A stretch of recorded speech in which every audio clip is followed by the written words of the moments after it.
Assalamualaikum warahmatullahi wabarakatuh. Halo, saya Natasha Nindya Puspaninta, NRP 31/2018-046 dari Desain Interior dan Ekologi, kelas A. Hari ini saya akan menjelaskan mengenai third place atau ruang ketiga, serta contoh third place atau ruang ketiga dalam kehidupan sehari-hari. Berikut mengenai penjelasan dan contohnya.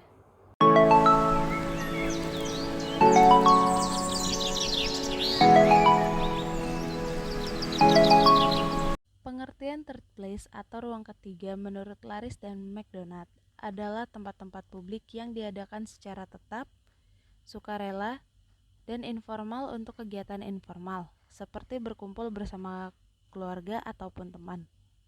Sedangkan menurut Ray Oldenburg, third place merupakan tempat untuk orang yang ingin mengobati stres, kesepian, dan keterasingan.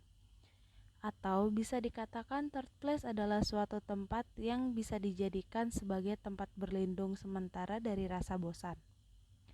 Tidak hanya dijadikan sebagai tempat untuk melarikan diri, tetapi juga tempat di mana orang akan bersantai dan terasa terhibur, juga mendapat keterangan di dalamnya.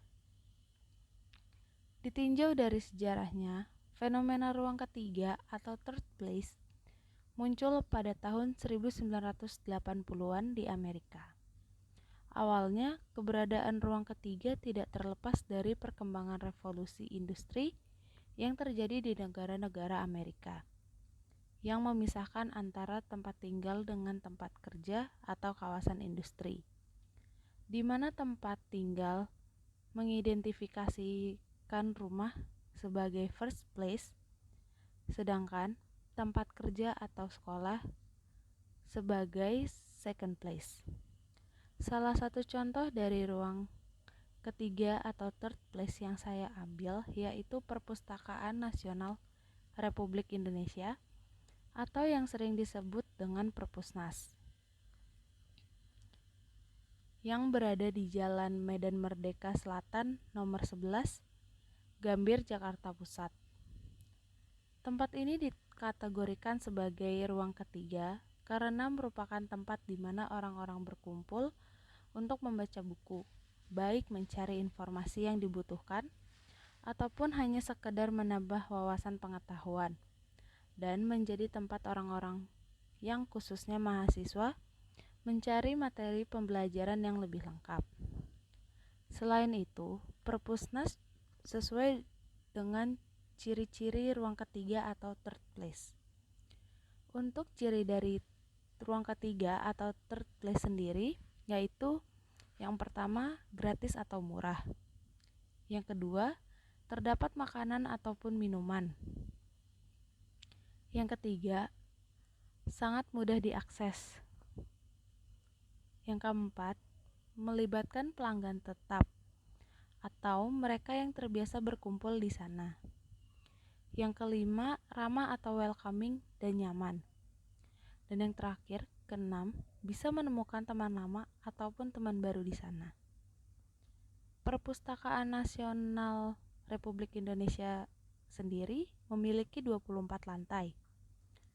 Terdapat fasilitas seperti musola, kafetaria, ruang teater, toilet, perkantoran,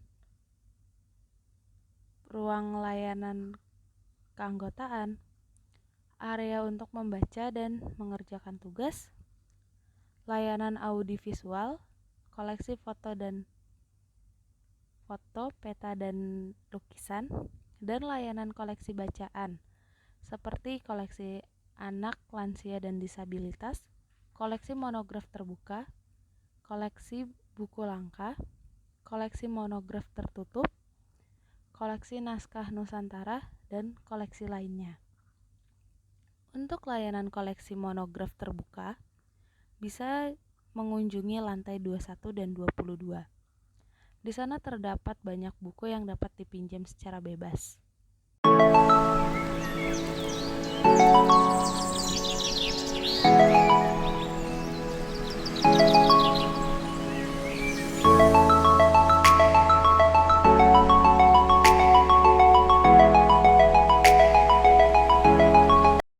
Begitulah sedikit mengenai informasi tentang Perpustakaan Nasional sebagai third place atau ruang ketiga. Kurang lebihnya mohon maaf. Wassalamualaikum warahmatullahi wabarakatuh.